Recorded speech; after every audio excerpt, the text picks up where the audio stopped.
Эдийн засгийн тусгай бүсийн тухай хуулийн цэслийг өргөн барьжээ.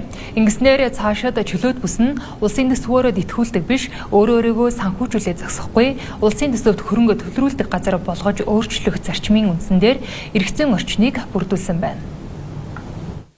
Эдийн засгийн эргэлтийг сайжруулан улс орны хөгжлийг хурдсах, өсөлтийг нэмэгдүүлэх зорилтын хүрээнд чөлөөт бүсийн тухай хуулийн шинжилсэн хариулгын төслийг боловсруулан өргөн барьжээ. Манай улсад чөлөөт бүсийн үзэл баримтлал хууль эрх зүйн орчин бүрдээд 13 жил өнгөрч байгаа ч энэ хугацаанд улсын төсвөөс нэлээд хөрөнгө оруулсан ч тодорхой үр дүнд хүрч чадаагүй байна.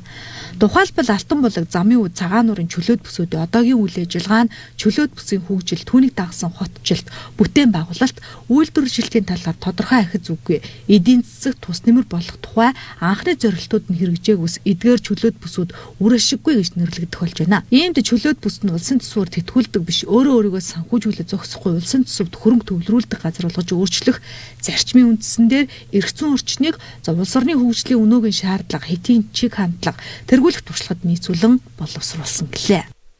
Манай Монгол улс Европ руу 7000 гаруй нэр төрлийн бараа бүтээгдэхүүн одоо татваргүйгээр гарах юм гэрээлцэлтэй. Япон улс руу 5100 нэр төрлийн бараа бүтээгдэхүүн бас одоо татваргүйгээр гарах юм гэрээлцэлтэй. Гэтэл одоо энэний одоо харилцаа үйлчлэл ерөөсөө явагддаггүй тийм энэ үйл ажиллагаа маань одоо сайн идэвхтэй өрнөхгүй байгаагийн хамгийн том чухал бол энэ эрх зүйн асуудал бас байна гэж ингэж харж одоо энэ хуулийн нэмэлт өөрчлөлтийг оруулахар боллоо. За энэ нэмэлт өөрчлөлтийг оруулснараа бид нар бол за ялангуяа энэ одоо төрийн захиргааны биш өөрөө бие даасан байдал энэ статусын тодорхой болгож өгөө. Өөрөө өөрсдөө санхүүжүүлээд аваа явдаг, улсын төсөвт хөрөнгө оруулалт хийдэг, төсөвт нэмэр болдог. Энэ одоо чиглэл рүү илүү явуул ингэж одоо гол зохицуултууд орж байгаа.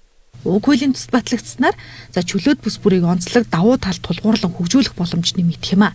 Эдийн засгийн тусгай бүсийг чөлөөт худалдаа, экспорт боловсруулах, аж үйлдвэр, шинжлэх ухаан, технологид нэгдсэн тусгай бүс зэрэг чиглэлээр төрөлжүүлснээр орон нутгийн нөөц, байршил, дэд бүтцэд тохирсон хөгжлийн бодлого хэрэгжүүлэх боломжтой болно.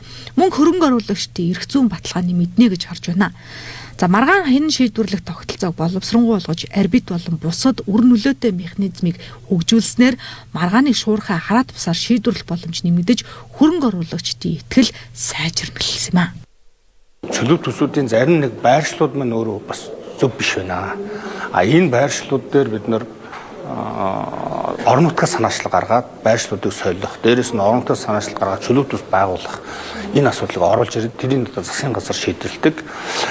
Ийм байх, ийм нэг чухал зохицуулт орчиж байгаа. За 3 дугаарт бол ер нь энэ чөлөөт бүс маань өөрөө тодорхой хугацаатай байна. Тэ 20 жил үйл ажиллагаа явуулаад шаардлагатай үзвэл дахин 20 жил явуулдаг. Түүнчлэн Монгол Улсын засгийн газарт эдийн засгийн тусгай бүс байгуулах эрхийг хуулиар өгөх зохицуултыг тусгахын зэрэгцээ чөлөөт бүсэд зөвшөөрөлтөөр эрхлэх үйл ажиллагааны чиглэлийг тодорхойлож тухайн чиглэлд хамаарах тусгай энгийн зөвшөөрлийг захимаар богино хугацаанд шийдвэрлэх эрхийг засгийн газрын холбогдох сайд нарт хуулиар өгч шийдвэрлэх журмыг төсөл тусгажээ.